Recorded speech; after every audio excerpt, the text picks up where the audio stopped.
llevan entre nosotros miles de años. Fascinan de tal modo que la conquista del vuelo se convirtió durante siglos en el gran desafío de la humanidad. Las aves son el grupo animal más estudiado, admirado y respetado de cuantos comparten la Tierra. Estás a punto de entrar en un universo ingrávido.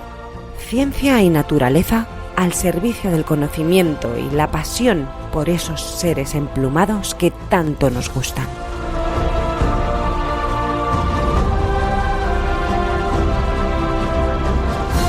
Comienza El Aviario.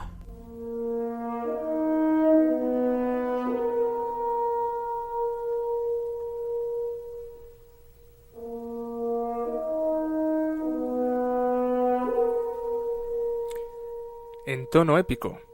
Así iniciamos este nuevo espacio podcastil dentro de La Madriguera. Una especie de spin-off, que es una palabra que ahora está de moda, se está empleando muchísimo en cine, y que viene a decir que seguimos siendo los mismos, que la esencia perdura, pero que venimos a hablar de un tema que merece ser tratado tranquilamente, con un calado algo más relajado. Mientras tanto, escuchemos a John Williams.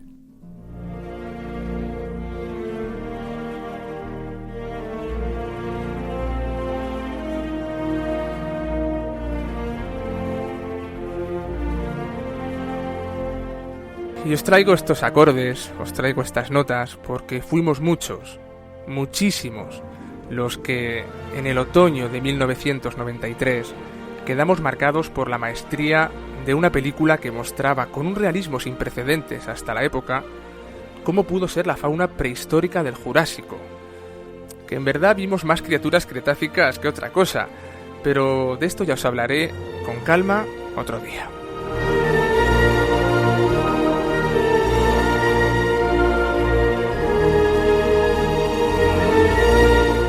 Jurassic Park significó un gran paso adelante en la divulgación de las ciencias naturales para con el gran público. Los protagonistas, ya lo sabéis, dinosaurios. Seres tan antiguos que únicamente podemos hacernos una idea aproximada de cómo fueron a través de sus huesos fosilizados en piedra. Y nuestra historia, la que desde el aviario nos ocupa, comienza justo en el momento histórico de mayor esplendor reptiliano, el Jurásico. Mi nombre es José Sacristán. Estáis escuchando El Aviario.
Y en nuestro primer aviario tenemos tema, un tema bastante amplio.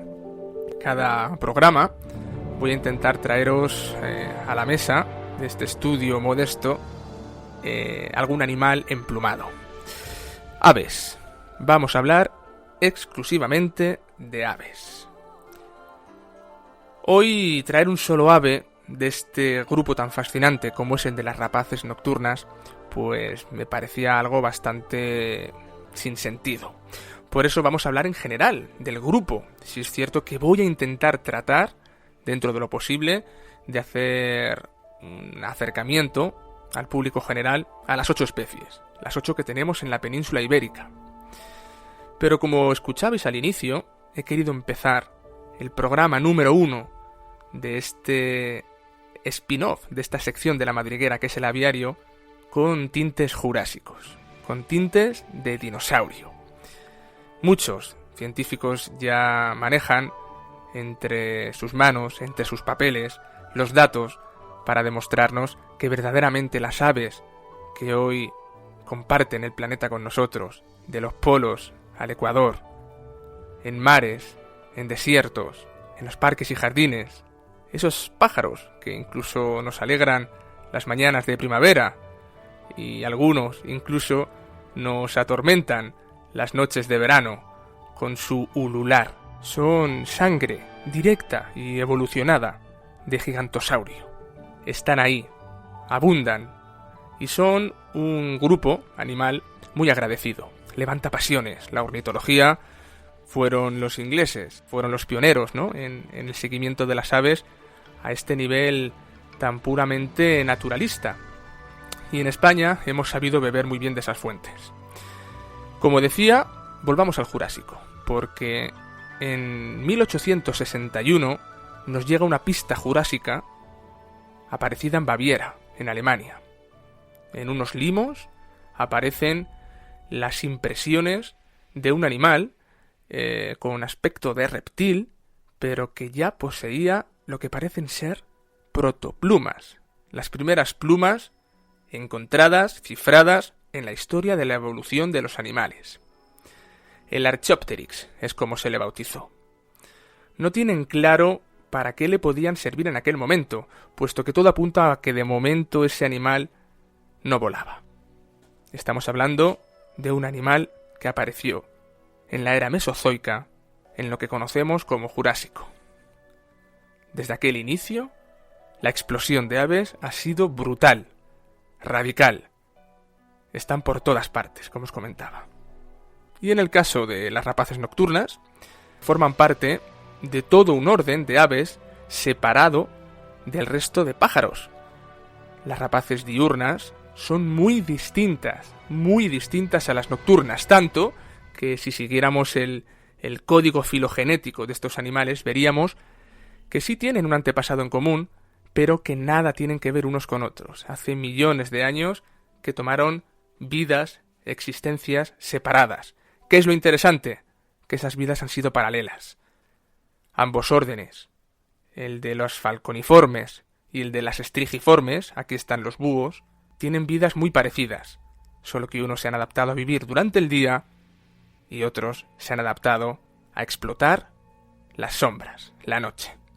Dentro del orden de las estrigiformes, voy a intentar no ponerme muy purista y decir poquitos palabras de estos científicos que manejan los ornitólogos, pero si cae alguno, primero perdonádmelo y segundo estaré atento para poder traducirlo de la manera más rápida posible, aunque sea por contexto seguramente entendáis todo lo que digo.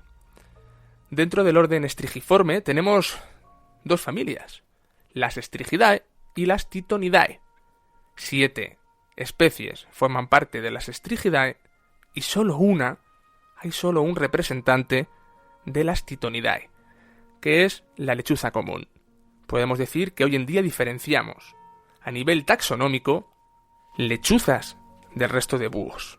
Para seguir aportando pistas que nos ayuden a entender lo que tenemos entre manos, nada más y nada menos, pretendemos mostrar a las aves a través de un micrófono.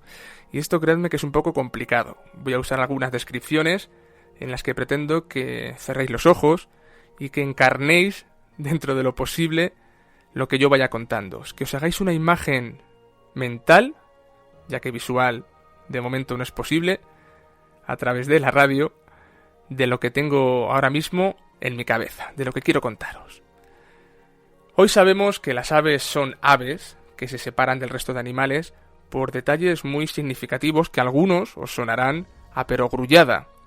Pues bien, si no tienes plumas, en este planeta, no sé qué pasará en Pandora, en la tierra de Avatar, pero aquí en el planeta Tierra, si no tienes plumas, no eres ave. Si no tienes plumas, no eres ave. Puedes tener alas. Tenemos el ejemplo de nuestros mamíferos nocturnos, los murciélagos. Puedes tener pico. Tenemos un ejemplo muy curioso en el caso del del ornitorrinco australiano, ¿no? Que tiene esa protuberancia. Es un pico prácticamente, solo que adaptado a su tipo de alimentación. Pero amigo, no existe ningún animal que teniendo plumas no sea un ave. Por tanto, ahí tenemos una de las claves.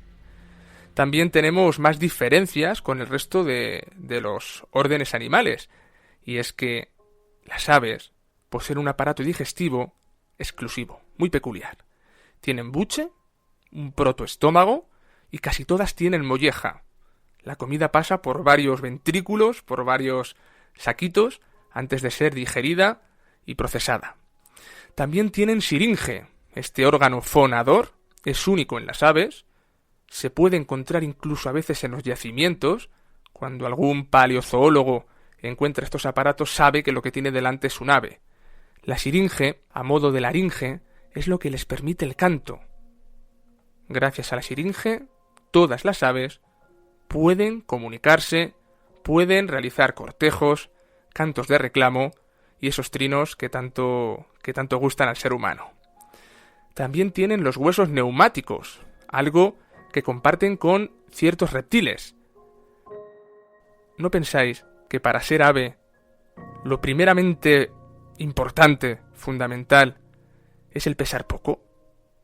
Pues bien, la evolución ha hecho que sus huesos, lejos de ser macizos, plúmbeos, como los de algunos mamíferos, estén llenos de aire.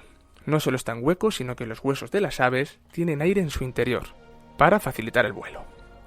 Poseen una amplitud torácica increíble, todas las aves. Es el típico pecho paloma, esa especie de arrogancia con la que vemos de lado a todas las aves sacando pecho.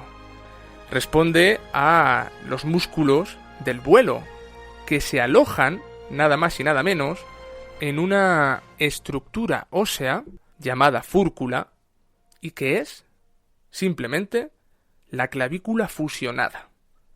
Nuestra clavícula, si pudiera desplazarse hacia adelante, fundirse y desarrollar una quilla frontal hacia adelante, hacia el infinito, permitiría que alojáramos unos músculos enormes, como son las pechugas de las aves, para poder volar.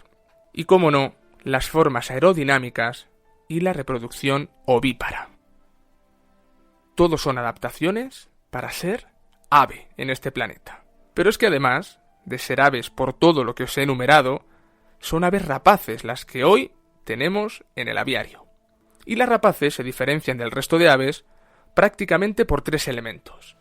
Poseen unas garras adecuadas a la captura, procesan el alimento después de haberlo capturado. Digamos que no son comedores pasivos, son activos, van a por la comida. Y no solo se limitan a cogerla, sino que la persiguen. Tienen sus tácticas, sus métodos de captura meditados, estudiados y heredados genéticamente. Tienen picos fuertes y curvos, llamados carniceros, para descarnar. Y forman egagrópilas. Tremendo palabra con el que os emplazo a seguir escuchando el aviario. Porque si me meto ahora a desarrollar lo que es la egagrópila, me voy de madre. Llegará un momento en el que hablemos precisamente de qué es este elemento, la egagrópila.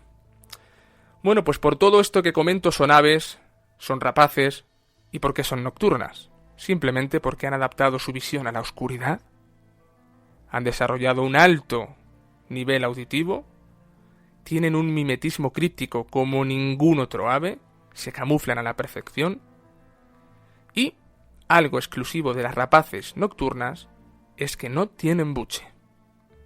Son aves por todo lo que os he dicho, son rapaces por todo lo que os he contado, y son nocturnas por esto último que acabo de nombrar. Tenemos ya, delante de vosotros tenéis ya la descripción de una rapaz nocturna. ¿Qué os parece ahora si vamos punto por punto viendo hasta qué grado la evolución ha convertido a estos animales en fascinantes máquinas de adaptación evolutiva?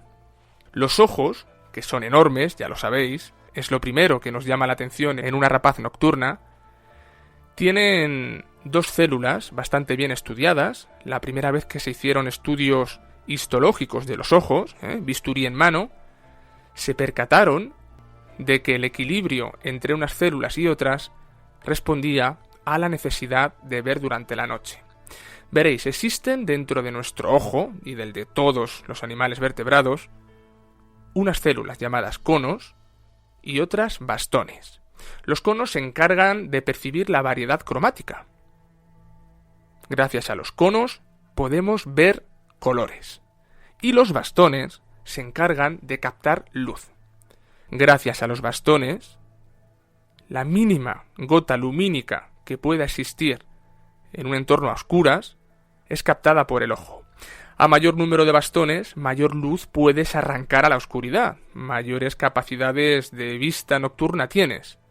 A mayor cantidad de conos, mayor es tu abanico cromático, tu posibilidad de ver colores. Como los búhos, las rapaces nocturnas, habitan sobre todo, han explotado el nicho ecológico de la noche, cuando todos los gatos son pardos, no hay colores llamativos que observar. De hecho, ellos tienen colores terrosos, como decía antes, muy crípticos, y apenas tienen conos. Sus ojos están bastante desprovistos de conos si los comparamos, por ejemplo, con los del ser humano. Pero, amigo, de repente cuando miramos los bastones, vemos que esa cifra se dispara, a proporciones desorbitantes.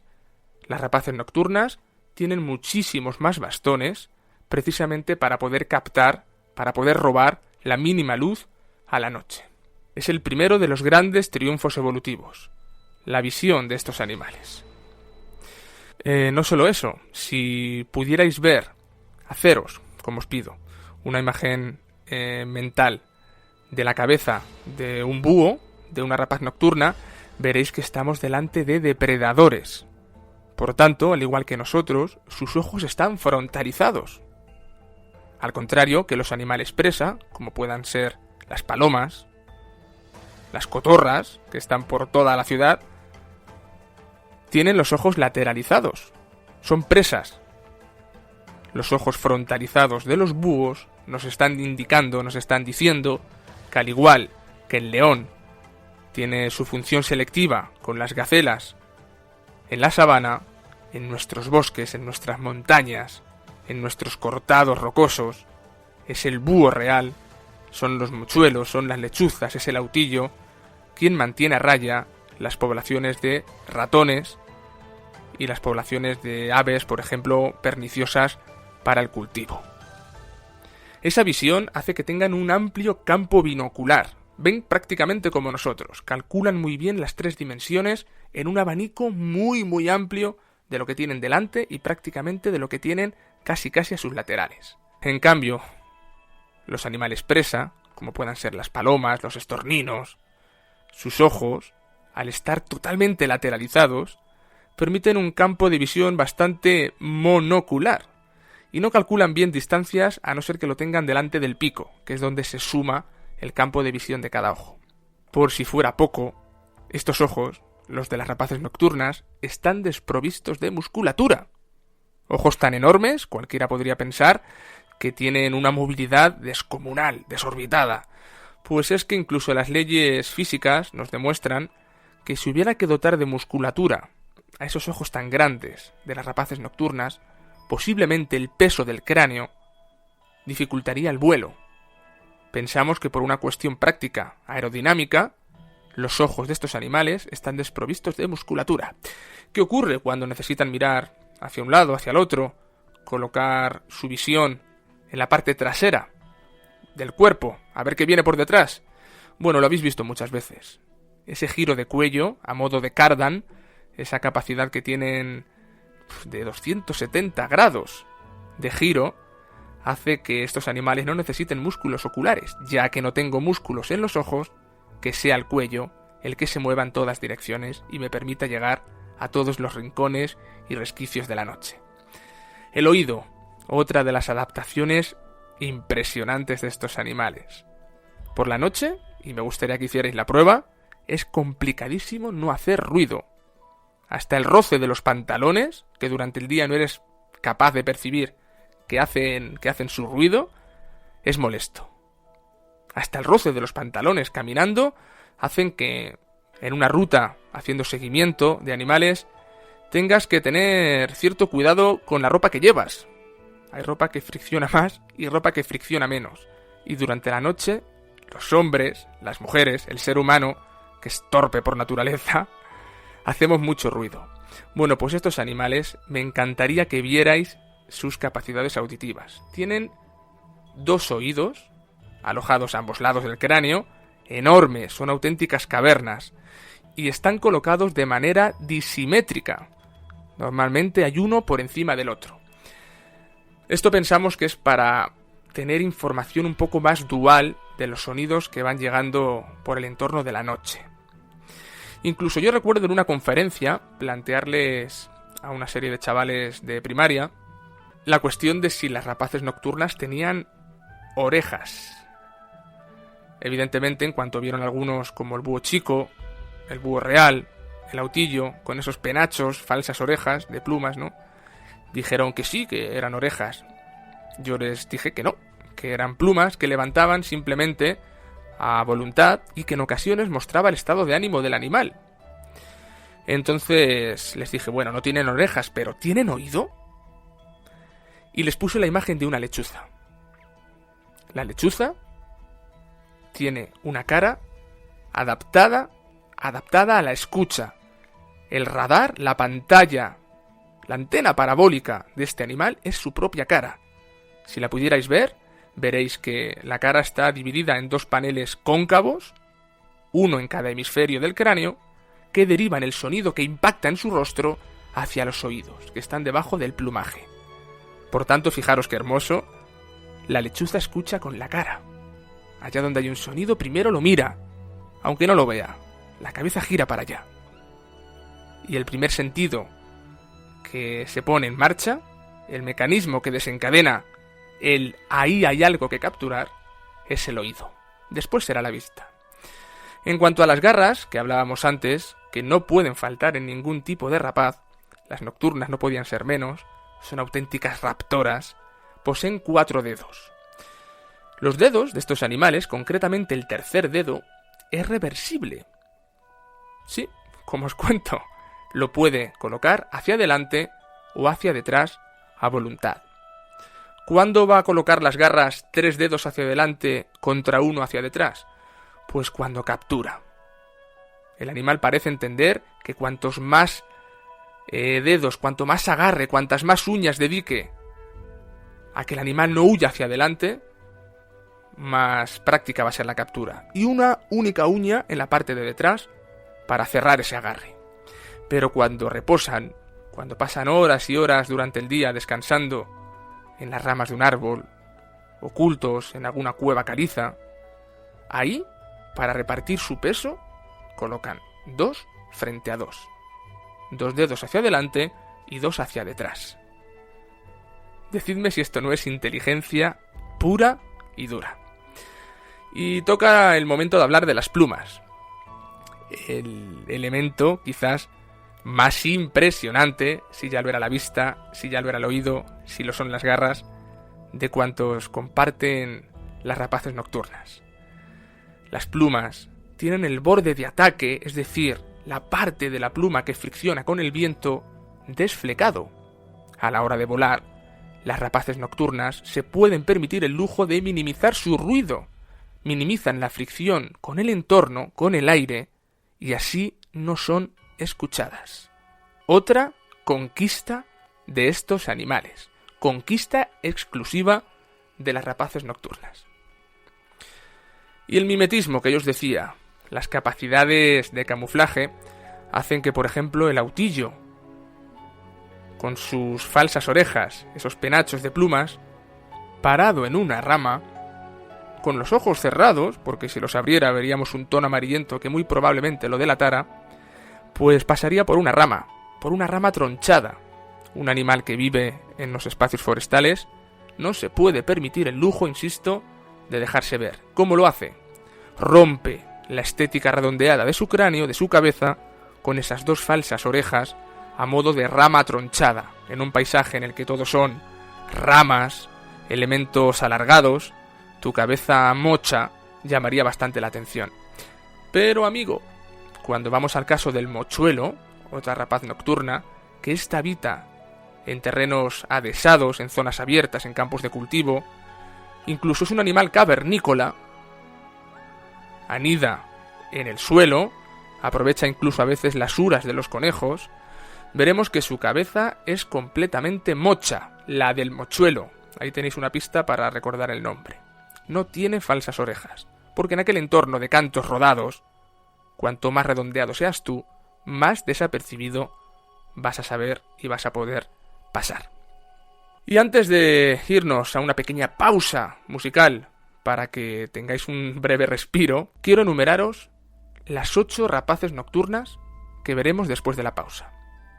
A la vuelta voy a poder hablaros de manera minuciosa, vais a poder escuchar los cantos de cada uno de ellos, del búho real, del búho chico, de la lechuza común, del cárabo común, del autillo europeo, del mochuelo europeo, la lechuza campestre y la lechuza de Tengmal o mochuelo boreal.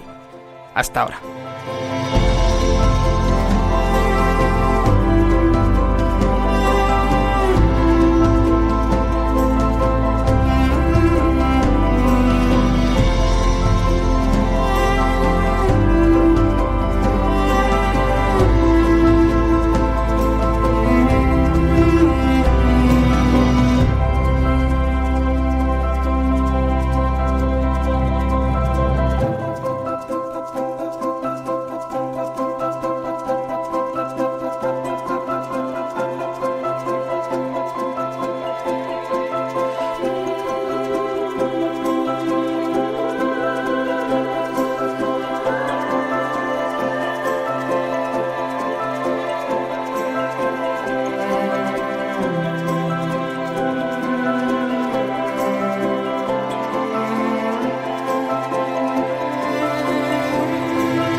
Porque lo vivo te conmueve, estás escuchando El Aviario.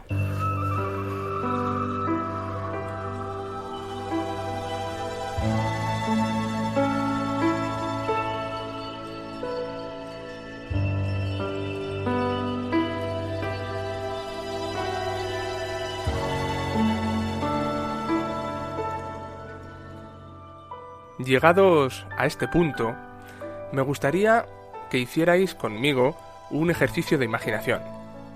Vamos a pensar en un ave de aspecto rechoncho, con unos 70 centímetros de alto y cerca de 2 kilogramos de peso.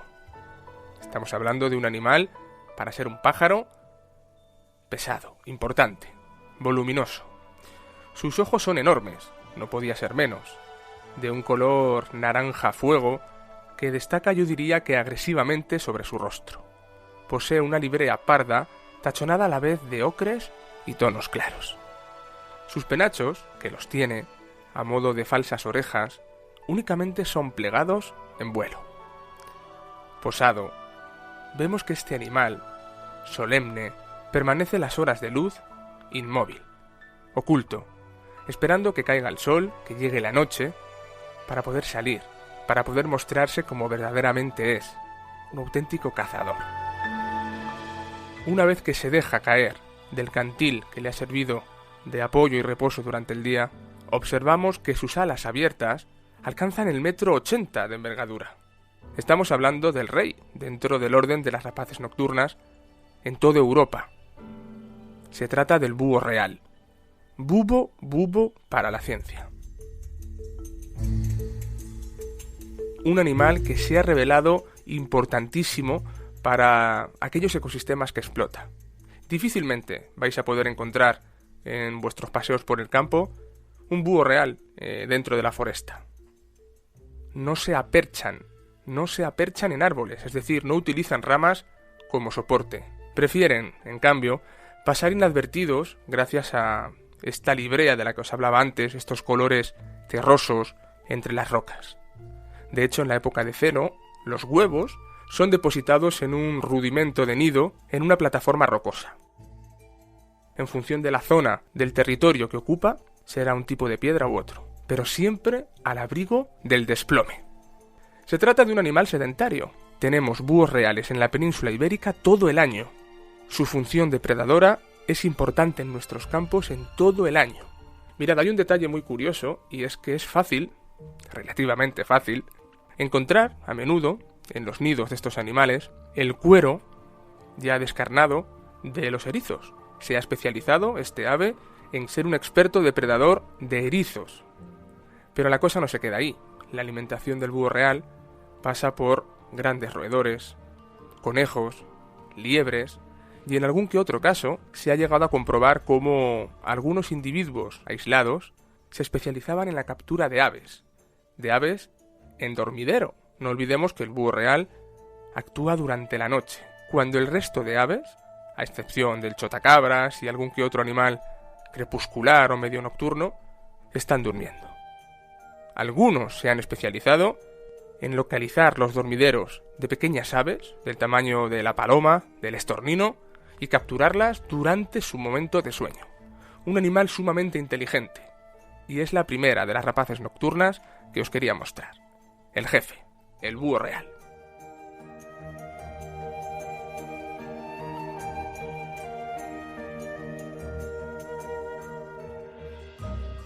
Si siguiéramos haciendo un repaso al orden de las rapaces nocturnas y fuéramos descendiendo en volumen, en tamaño, pasaríamos posiblemente por el búho chico.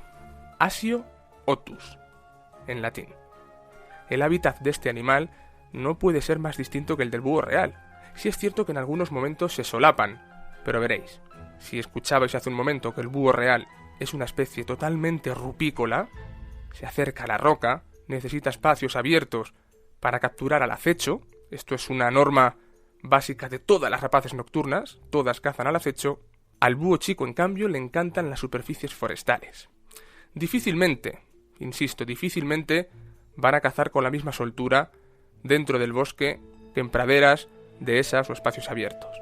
Pero en cambio, para pasar las horas de día, para ocultarse de la visión de los depredadores que los tiene, para descansar, el búho chico prefiere los bosques. En España se ha comprobado una perfecta predilección por los pinares. En invierno, y aquel o aquella de vosotros que sea muy campero, seguramente le suene esto que le voy a contar porque lo habrá presenciado, habrá sido un encontronazo, suele suceder. En invierno es fácil encontrarse 3, 4, hasta 7, 8 pares de ojos que te vigilan desde lo alto de un pino, en silencio. Ha sido un momento inesperado, tú paseabas por allí, la vista por cualquier motivo te ha hecho mirar para arriba y has descubierto que antes tú de observar ya estabas siendo observado. Bueno, en invierno los búhos chicos realizan dormideros, un caso totalmente excepcional en el orden de las rapaces nocturnas, ya que son puramente independientes, solo se buscan en época de celo. Vamos a escuchar sus cantos, sus ululatos, recordadlo, en época de celo únicamente. A excepción del búho chico, que sinceramente yo no sabría bien explicaros el por qué, prefiere buscarse, reunirse y pasar el invierno en grupo, dentro de los pinares. Podrá ser por una cuestión práctica y energética a nivel de ahorrar calorías, por aunar fuerzas. Es asombroso, y eso está pasando en nuestros campos todos los inviernos. Bueno, ¿y cómo es este animal, Pepe, el búho chico? Os decía que a diferencia del búho real, habita un ecosistema algo diferente, y aunque en color, la coloración de sus plumas podría parecerse bastante a la del búho real, su tamaño es casi la mitad de este primero, y su cuerpo es bastante más estilizado. Rompe esa figura rechoncha a la que nos tiene acostumbrados el rey, ¿no? Sus falsas orejas, sus penachos, en este caso son bastante más enhiestos que los del búho real. Algo muy curioso en el búho chico es que su cara, su aspecto, es casi siempre de enfadado. Eso se debe a una V, blanquecina, que parte del pico y sube entre los ojos. Lo que para nosotros podría pasar por un animal con malas pulgas. ¿Y de qué se alimenta el búho chico?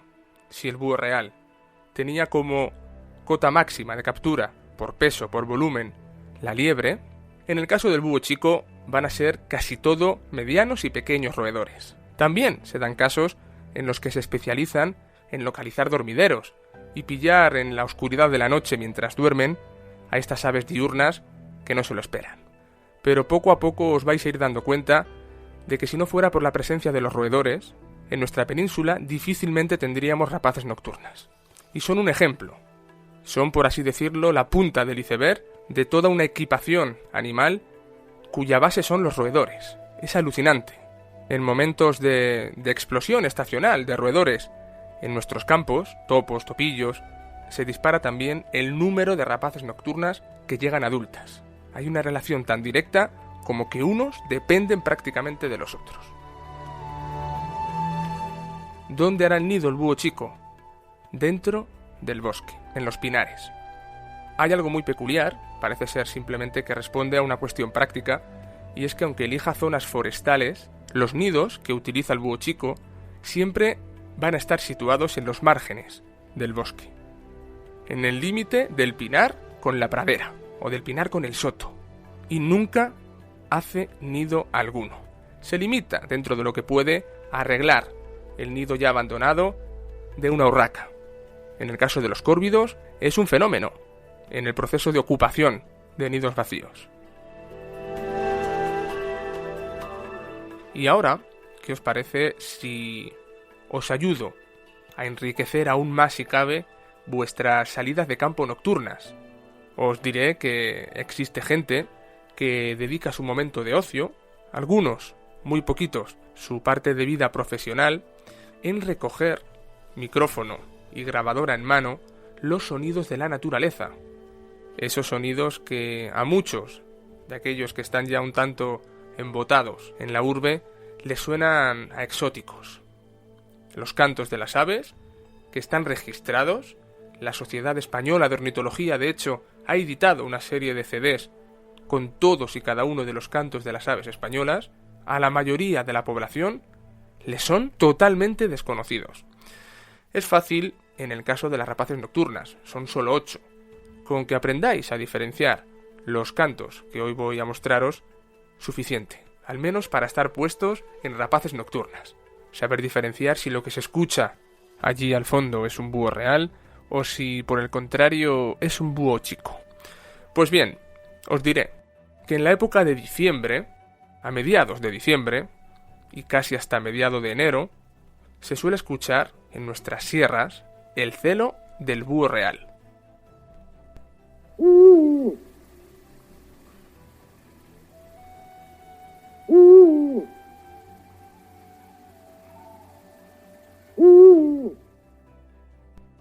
Dos notas. Parece incluso que con esas dos notas quisiera decir búho. Es uno de esos nombres onomatopéyicos que de manera secular se han ido poniendo a la fauna. Y la marcada diferencia con el ululato del búho chico hace, por ejemplo, que en diciembre no lo escuchemos. Si escuchamos lo que os voy a poner ahora, entre mediados de febrero hasta bien entrado marzo, muy probablemente estemos en territorio del búho chico.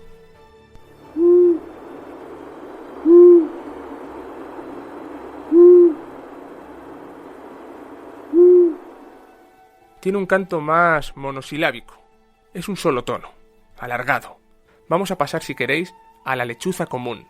Esta prefiero que la escuchéis antes de ponerme yo a hablar de ella, porque estoy convencido que aquellos y aquellas que desconocíais la especie os va a sorprender en época de celo.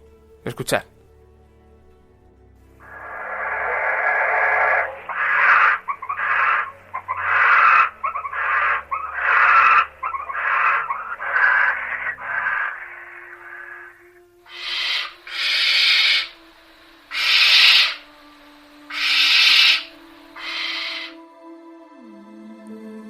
Ahora sí que Pepe se ha vuelto loco, nos está cargando el podcast con sonidos extraños, pero es lo que hay. Este tipo de sonidos son reales. Están ahí. Solo hay que salir en busca de ellos. La lechuza común. Mirad, se trata de un ave con una leyenda negra a sus espaldas casi inabarcable. De la lechuza se ha dicho que era un animal de mal augurio, se ha dicho incluso que se colaba por los ventanales de catedrales y de iglesias para beberse el aceite de las lámparas. Nada más lejos de la realidad. De hecho, a mí siempre me ha sorprendido esta leyenda negra que ha hecho que la lechuza común, Tyto alba, para la ciencia, haya sido durante siglos una alimaña, un mal bicho. Puede, y esto es algo bastante recurrente de pensar, que tenga algo que ver su cercanía al hombre. De todas las rapaces nocturnas, esta, la lechuza común, es la que ha encontrado más interés en nosotros, más que en nosotros, en nuestros establos, cobertizos, graneros, en las edificaciones de campo que el hombre ha ido levantando dentro de sus territorios naturales, los de la lechuza. Ella simplemente se ha adaptado a explotar un recurso que le apareció de la nada, de manera progresiva. Mirad, el hombre llega a un momento histórico en el que ha desarrollado tanto el cultivo, las técnicas de recolección, que se crea un concepto hasta entonces desconocido, que es el concepto del excedente. El excedente. Aquellos que basaban parte de su economía en el cultivo del grano, llegó un momento de perfección tal que se encontraron con que no todo el grano era consumido en un año. Había veces que se acumulaba grano de temporadas pasadas. Y parece ser que por necesidad, el hombre empieza a crear cobertizos, silos, lugares en los que acumular todo ese grano, todas esas mieses que no se van a consumir rápidamente. Y es en estos puntos de acumulación en los que de manera inicial se acercan los roedores. Animales listos, rápidos, que en sus trasiegos nocturnos llegan a descubrir o bien sus despensas o bien las despensas que han hecho otros. Cuando entran los roedores, detrás de ellos entra la lechuza. Otro animal inteligente, nocturno, que es consciente de que no solo el ser humano ha creado puntos de almacenamiento de grano, sino que de manera colateral ha creado un punto de almacenamiento de roedores, y la lechuza se mueve allí donde tiene alimento. Ya que el grano trajo al roedor y el roedor trajo a la lechuza, a mí no se me ocurre mejor aliado natural para el agricultor que la misma lechuza. Nos quita ratas, ratones y animales que cuando proliferan en un número desbordante pueden llegar a ser infecciosos. Hasta ahí llega la relación íntima de mutualismo entre el ser humano y la lechuza. ¿Cómo es este animal? Blanca, profundamente blanca, en su pecho, en las partes anteriores y en su rostro. Sus ojos son totalmente negros, como dos pequeñas aceitunitas engarzadas en ese rostro blanquecino del que os hablo, que posee un marco muy característico en forma de corazón. A mí en realidad la cara de la lechuza me recuerda más bien a el corte que queda en una manzana cuando se abre por la mitad. Y me vais a permitir que aproveche a la lechuza como apoyo para explicaros aquello que tengo pendiente con vosotros de la egagrópila. ¿Qué son las egagrópilas? Bueno, pues os diré que yo con 8 o 10 años tuve la ocasión de recoger, de descubrir por primera vez mis primeras egagrópilas. Fue en el pueblo de mis padres. Nuevamente la lechuza, que se acerca al hombre, dio la casualidad de que esa primavera había escogido el falso techo, un hueco en la vivienda de mis padres en el pueblo, bastante estrecho, pero que a nosotros nos permitía un seguimiento continuo porque justo hace unos meses antes habíamos realizado una apertura interior desde la casa, una trampilla para poder subir de vez en cuando a ese techo aislante, a ese hueco, y realizar arreglos, tapar goteras y demás. Menudas semanas pasé yo con mis padres y mis hermanos subiendo y bajando. Hoy en día lo recuerdo y pienso que fuimos un poco invasivos. La la ignorancia es lo que tiene. Pero por suerte, los 4 pollos que salieron adelante en aquel nido, en aquel hueco de lechuza común a mediados de julio, abandonaron el nido y me dejaron una serie de muestras, de recuerdos en torno a este nidito, porque es un acúmulo de materiales, muchos de ellos los que van originando los padres y los pollos en el trasiego de la ceba, del crecimiento. Cuando por fin se fueron, y después de haber sacado un mogollón de fotografías, de carrete, por aquel entonces, no había ni tarjetas de memoria digitales, pude tener la seguridad de subir, estar un largo tiempo tumbado, recuerdo que era un espacio muy angosto que no me permitía estar de pie, y fue el momento en el que descubrí mis primeras egagrópilas. El primer impacto fue el de pensar: menudos excrementos raros los de las lechuzas. Y es que para los ojos del profano, esas pelotitas con forma de bala, alargadas, que en función de la especie tienen más o menos tamaño. En el búho real son de 15 centímetros las más grandes. En el caso de la lechuza, 5, 8 centímetros. Parecen excrementos, pero no lo son. Ningún ave suelta por su cloaca material sólido tan voluminoso de esas características. No. A poquito que leí, a poquito que me fui documentando, me daba cuenta de que lo que estaba manipulando, ese material macizo de huesos, pelos, plumas, era la mejor información que yo podía recibir de la alimentación de mis lechuzas. Ya fueron mis lechuzas. Pude ver cómo en el entorno del pueblo de mis padres las lechuzas no se limitaban a coger ratas y ratones. Con 8, 10 años, yo ya estaba reconstruyendo, en mi casa, previa disección de las egagrópilas, esqueletos casi completos de murciélago. Una auténtica locura que hace que los naturalistas tengamos un interés especial por las egagrópilas. Son unos materiales fascinantes que dan mucha información, muchísima información. Vamos ahora con el cárabo común, en latín Strix aluco. Aunque posiblemente no sea la nocturna más conocida, no lo es, sí su canto. El cine, la televisión, ha utilizado desde siempre el canto, el grito del cárabo en todas aquellas escenas nocturnas en las que se sugiere que los protagonistas pasean por un ambiente oscuro, tenebroso, y es frecuente escuchar de fondo este sonido. Decidme si no estoy en lo cierto.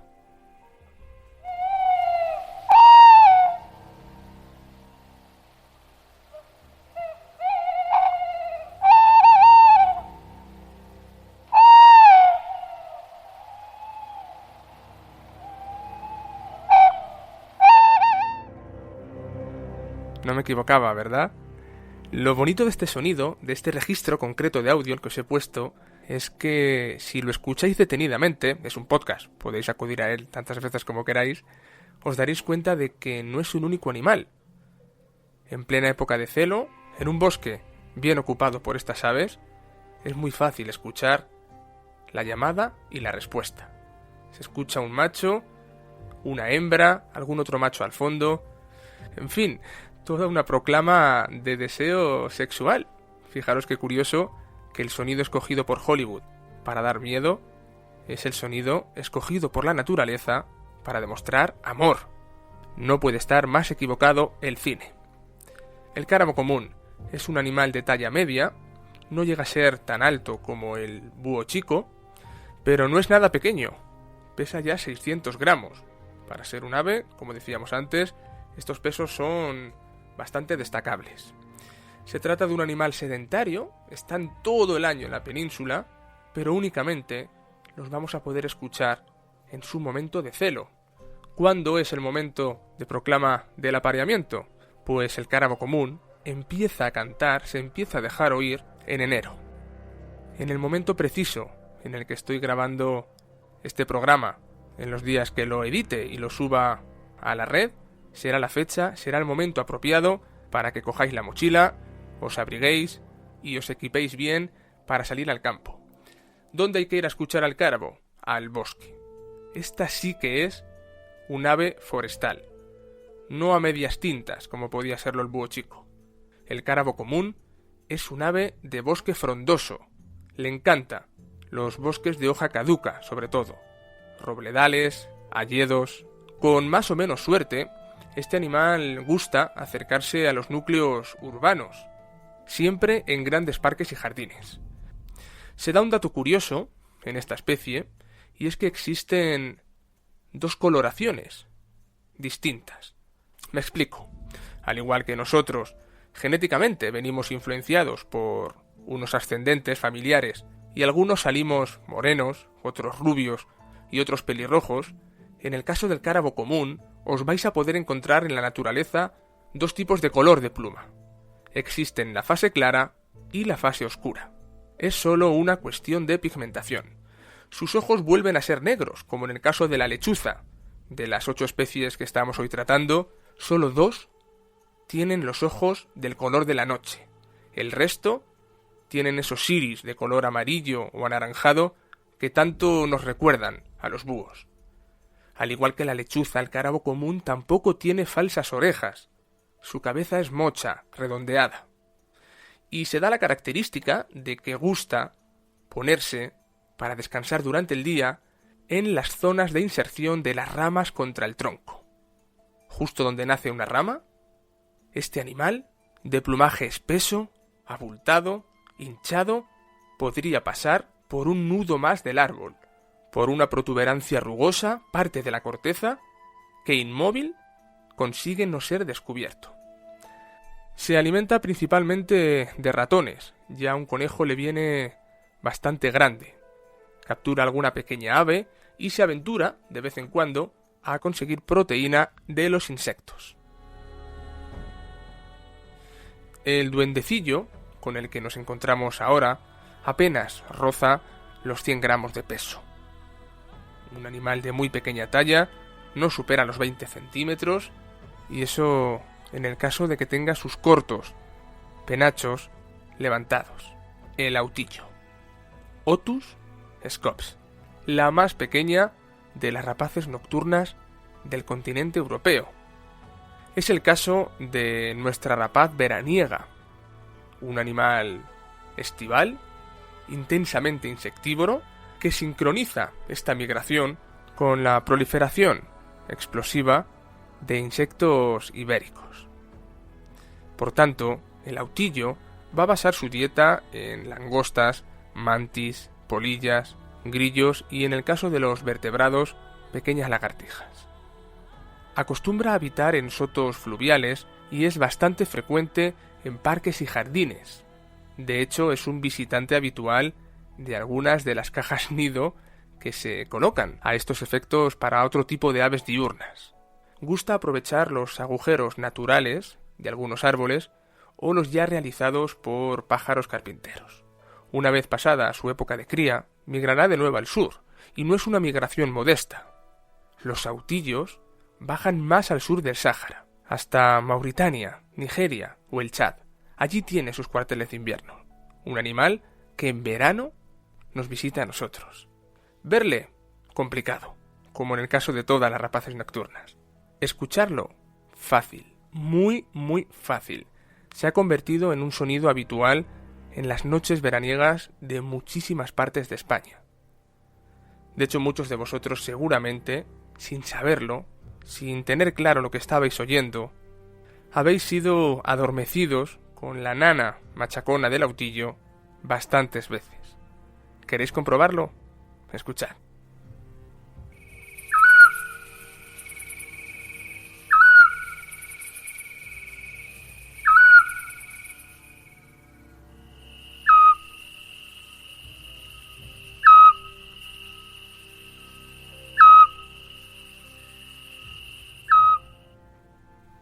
Así es, el sonido aflautado y dulce del autillo.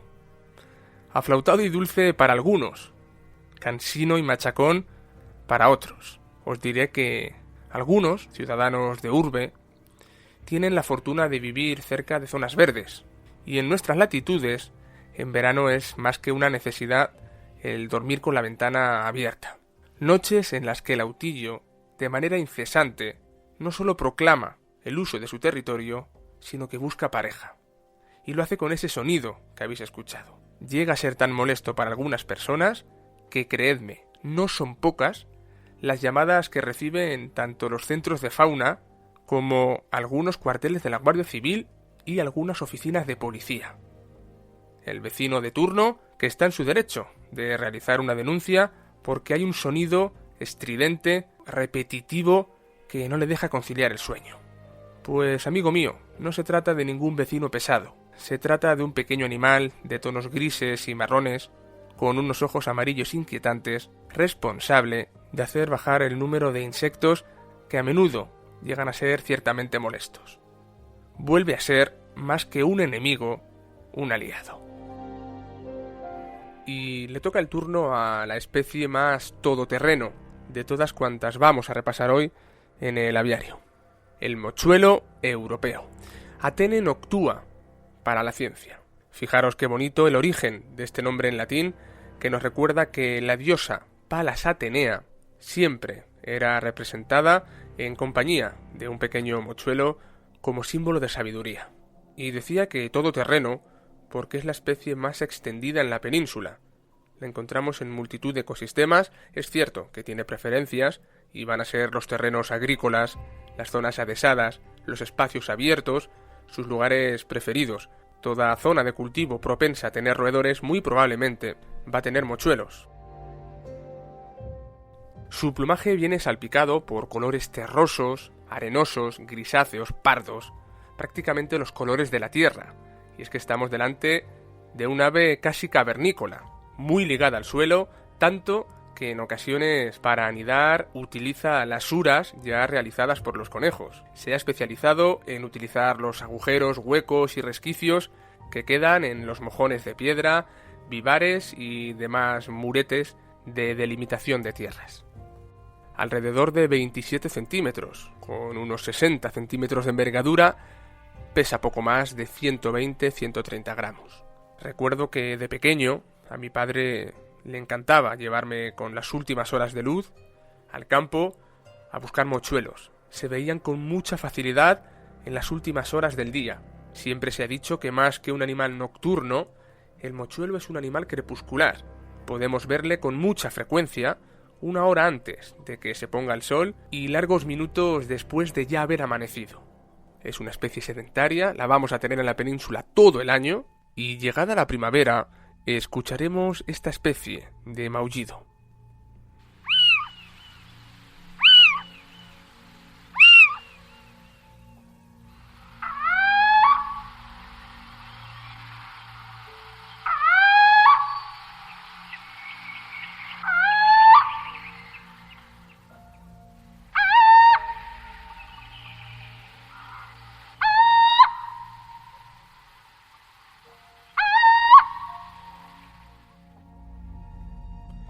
Hace unas décadas, este sonido era bastante más habitual en los veranos de los pueblos de España de lo que lo es ahora. Está sufriendo gravemente la proliferación de herbicidas, pesticidas y demás productos fitosanitarios en el campo. Como este tema me toca muy de cerca, es un tema muy importante y pienso que debería ser tratado de manera analítica, os adelanto que tendremos un aviario en el que tratar este y otros temas que están contribuyendo de una manera atroz a la disminución de rapaces a nivel nacional. Pero vamos a avanzar un puesto más con la penúltima de las rapaces nocturnas que hoy quería mostraros.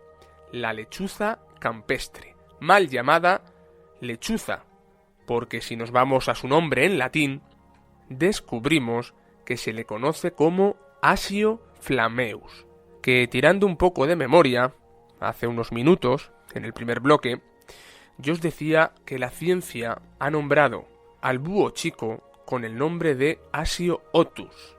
Ahora tenemos delante a Asio flammeus. No es una lechuza, está muy emparentada con el búho chico. Como diría mi amigo Willy, la taxonomía es esa herramienta que nos ayuda a tener ordenado, en cajitas de conocimiento, todo lo que descubrimos de la naturaleza, ¿no? Estamos ante la única rapaz nocturna invernante en España. nidifica en el centro y norte de Europa, pero es con la llegada de los fríos cuando necesita bajar a nuestras latitudes y pasar el invierno algo más cálido, para más tarde regresar de nuevo a sus lugares de origen, abandonar estos cuarteles de invernada ibéricos y criar lejos de aquí. Se da la circunstancia de que es una rapaz nocturna muy diurna, y al igual que el mochuelo, bastante ligada a espacios abiertos, cultivos y terrenos cerealistas. Físicamente, se parece en extremo al búho chico, aunque el marco de su rostro es algo distinto, mucho más claro en la lechuza campestre que en el búho chico, y la clave fundamental nos la dan las falsas orejas. Son dos elevaciones minúsculas, a modo de cuernecitos romos, que difícilmente se dejan ver en la distancia. Tendríamos que estar a pocos metros o bien tirar de prismáticos para poder verlas. Rara vez se quedan a criar aquí en España. No es normal que las escuchéis aquí, pero por si acaso os encuentra una primavera viajando por el centro y norte de Europa, aquí os dejo su canto.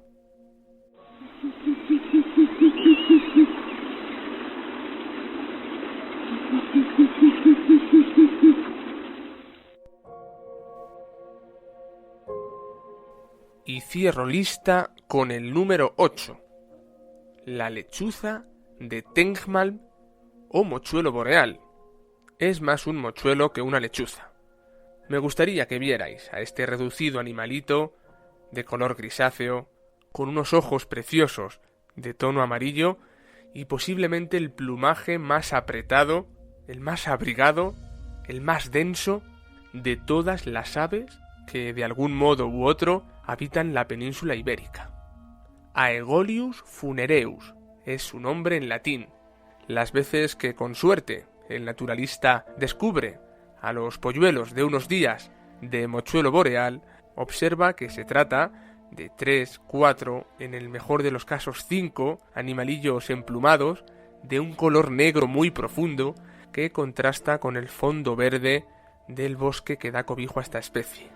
De ahí lo de funereus, por su tono funesto, el tono negro de los pollos, que una vez que son adultos ciertamente desaparecen y se convierten en uno de los búhos más bonitos.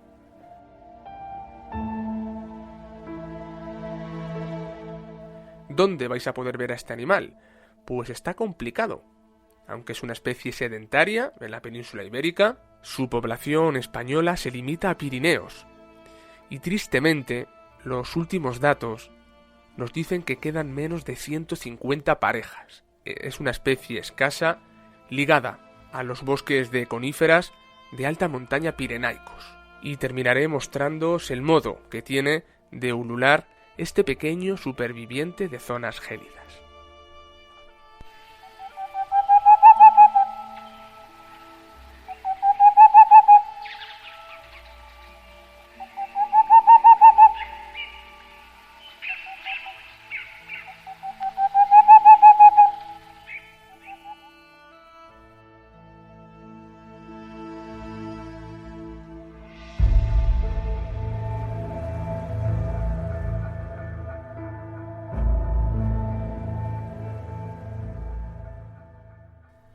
Esta ha sido la patrulla nocturna con la que he querido estrenar el aviario. Un orden animal fabuloso cuyas reducidas poblaciones hoy se encuentran en serio retroceso. Las estadísticas nos dicen que por orden de incidencia, las causas de ingreso de estos animales en centros de recuperación de fauna son en primer lugar las colisiones con elementos humanos como aerogeneradores y cableados metálicos, de estos que se emplean en sistemas de cultivo extensivo, seguidas de electrocuciones, intoxicaciones, disparos y atropellos. Prometo tratar esta temática importante de manera profunda en una nueva cita con vosotros, con todos aquellos pajareros que hayáis encontrado en este podcast un lugar al que asomarse de vez en cuando. Y digo pajareros, con todo el peso y sentido de la palabra. Ya está bien de ningunear nuestro lenguaje con préstamos innecesarios de corte modernista. Ahora parece que el que no es runner no ha corrido nunca. Y es que en el mundo del podcast Se lleva mucho esto de añadir ERS al sustantivo colectivo con el que referirse a los seguidores de un programa. Pues bien, aquellos que seguís de manera asidua la madriguera, podéis consideraros madrigueros. De igual manera que los que escucháis el aviario, podéis sentiros pajareros y no aviariers. Nuestra lengua es tan rica y las ciencias naturales están tan plagadas de terminología latina que raro será el que aquí nos subamos al tren de lo absurdo por un simple sentido yanqui de modernismo. Tenía que decirlo. Espero que con este programa hayáis descubierto algo nuevo e interesante sobre lo que meditar, y si no ha sido así, os animo a seguir intentándolo en nuevas ocasiones. Lo siguiente que grabaremos será madriguera, y estarán aquí Marcos y Willy, hablando conmigo de naturaleza y deporte al aire libre. Así que dejaremos el aviario para ocasiones puntuales. El aviario de hoy ha sido posible gracias a Karin Gisela Zwirner y a este que os habla, Pepe Sacristán. Sed felices.